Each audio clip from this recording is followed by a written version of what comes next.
Mahalagang mahalaga para sa amin ang faith, lalo na sa buhay mag-asawa.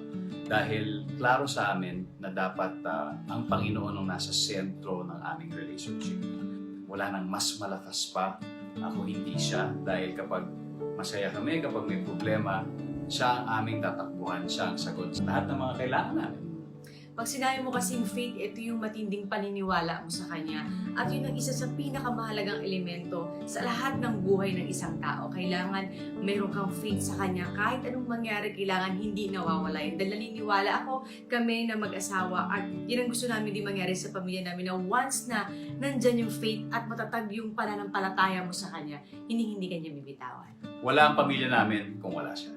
So, mahalaga lang na ituro namin through our shows yung mga proper values ng isang Katoliko dahil kami ay extension ng simbahan.